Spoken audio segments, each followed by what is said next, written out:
स्वयंपाकघरातील 20 टिप्स आणि tricks. Number 1. गाईचे दूध फाटल्यानंतर त्यातून निघालेले पाणी टाकून देऊ नका. उलट त्या पाण्याचा वापर चपाती किंवा पराठे यांची कणिक मळताना करा. यामुळे चपाती पराठे जास्त टेस्टी आणि मऊ होतील. नंबर 2.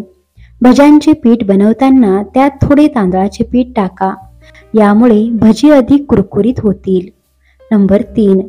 जुना किंवा शिळा ब्रेड बारीक करून हवाबंद डब्यात ठेवा. नंतर त्याचा उपयोग कटलेट किंवा कबाब बनवण्यासाठी करता येईल. यामुळे कबाब तुटणार नाहीत आणि स्वादिष्ट देखील बनतील. नंबर 4. कोणताही गोड पदार्थ बनवताना त्यात चिमूटभर मीठ टाका. चव आणखी छान होईल. नंबर 5. भात शिजवताना त्या पाण्यात 1 चमचा तूप आणि लिंबाच्या रसाचे काही थेंब टाका. यामुळे तांदूळ फुलून पूर्ण पांढरा होईल. नंबर 6. कोणत्याही ग्रेव्हीची चव वाढवण्यासाठी कांदे तळताना अर्धा चमचा साखर घाला. साखर कॅरमलाइज होईल आणि ग्रेव्हीला चांगला रंग आणि चव देईल. नंबर 7. पुरी लाटून घ्या आणि तळण्यापूर्वी 10 मिनिटे फ्रीजमध्ये ठेवा, जेणेकरून तळताना जास्त तेल शोषून घेणार नाही. नंबर 8. हलव्यासाठी रवा भाजताना त्यात अर्धा चमचा बेसन टाका. हलव्याची चव दुप्पट होईल. नंबर 9. परफेक्ट फ्रेंच फ्राईज करण्यासाठी बटाटे कापून घ्या आणि पाण्यात 2 ते 3 मिनिटे उकळा. त्यांना पाण्यातून काढून किचन रुमाल किंवा टिश्यू पेपरवर पसरवा, जेणेकरून त्यांचे सर्व पाणी सुकून जाईल. आता ते काप कॉर्नफ्लोअरमध्ये मिक्स करा आणि झिपलॉक बॅग किंवा एअरटाईट कंटेनरमध्ये बंद करून फ्रीजमध्ये ठेवा. गरज पडल्यास बाहेर काढून लगेच तळून घ्या. नंबर 10. प्लेन मेयोनीजमध्ये हिरवी चटणी किंवा टोमॅटो चिली सॉस किंवा बारीक चिरलेली कोथिंबीर, पुदिना मिक्स करून नवीन चवीनुसार डीप तयार करा किंवा स्प्रेड तयार करा. नंबर 11. लसणाच्या 10 ते 12 पाकळ्या बारीक चिरून 1 चमचे तेलात सोनेरी तपकिरी होईपर्यंत तळा. त्यात पाणी पिळून काढलेले दही, मीठ, चिली फ्लेक्स आणि बारीक चिरलेली कोथिंबीर मिसळा. तुमचे हेल्दी आणि टेस्टी सँडविच स्प्रेड आणि डीप तयार आहे. नंबर 12. जर ग्रेव्हीमध्ये तेल किंवा तूप जास्त झाले तर ते फ्रीजरमध्ये थोडा वेळ ठेवा. तर तरंगणारे तेल स्थिर होईल आणि आपण ते सहजपणे काढून टाकू शकता. नंतर सर्व करण्यापूर्वी तुमची डिश पुन्हा गरम करा. नंबर 13. जर भेंडी प्रत्येक वेळी चिकट झाली असेल तर ती शिजवताना त्यात काही थेंब लिंबाचा रस टाका.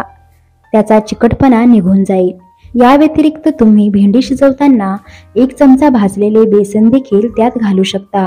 यामुळे चिकटपणा दूर होईल आणि भेंडी देखील कुरकुरीत होईल. नंबर 14. झटपट लिंबू पाणी बनवण्यासाठी 1 कप पाण्यात 2 कप साखर विरघळवून त्यात 4 ते 5 लिंबाचा रस घाला. हे मिश्रण बर्फाच्या ट्रेमध्ये ठेवा आणि गोठवा. जेव्हा तुम्हाला लिंबू पाणी किंवा शिंकजी बनवायचे असेल तेव्हा ग्लासमध्ये याचे 2 चौकोनी तुकडे टाका. चवीनुसार मीठ घाला आणि तुमच्या आवडीनुसार थंडगार सोडा किंवा पाणी घालून मिक्स करा. याच्या मदतीने तुम्हाला तुमच्या ड्रिंकमध्ये वेगळा बर्फ घालण्याची गरज नाही आणि बर्फ घातल्यानंतर जे सरबत फिके पडू लागते तो त्रास होणार नाही. नंबर 15. कोणत्याही प्रकारची क्रीमी आणि भरपूर ग्रेव्ही असलेली डिश बनवण्यासाठी कांदा, टोमॅटो, आले, लसूण आणि काही काजूचे तुकडे पाण्यात 5 ते 7 मिनिटे उकळा. टोमॅटोची सालं काढून टाकल्यानंतर सर्व काही एकत्र बारीक करून चाळून घ्या. जर तुम्ही या बेस सॉस किंवा पेस्टने तुमची ग्रेव्ही बनवली तर तुम्हाला खूप समृद्ध आणि मलईदार ग्रेव्ही मिळेल. नंबर 16. ऑमलेट बनवण्यासाठी अंडी फेटताना त्यात 2 चमचे दूध घाला. यामुळे ऑमलेट मऊ आणि फ्लफी होईल. नंबर 17. मलईमधून जास्तीत जास्त तूप काढण्यासाठी त्यात बर्फ घालून मिक्सरमध्ये हलवा. यामुळे सर्व लोणी वेगळे होऊन वर येईल आणि मठ्ठा तळाशी राहील. याचा वापर तुम्ही कढी किंवा रवा इडलीचे बॅटर बनवण्यासाठी करू शकता. नंबर 18. झटपट कुरकुरीत बटाटा चिप्स बनवण्यासाठी बटाट्याचे पातळ काप करून बर्फाच्या पाण्यात थोडा वेळ ठेवा आणि नंतर तळून घ्या. नंबर 19. अंड्याशिवाय मऊ आणि फ्लफी केक बनवण्यासाठी पिकलेले केळे आणि दही घालून केकचे बॅटर बनवा. नंबर 20. भोपळ्याचा कोफ्ता किंवा हलवा बनवण्यासाठी पीठ किसून झाल्यावर बाहेर पडणाऱ्या पाण्याने ते मळून घ्या. यामुळे पराठे मऊ आणि चविष्ट तर होतीलच, शिवाय आरोग्यदायीही होतील.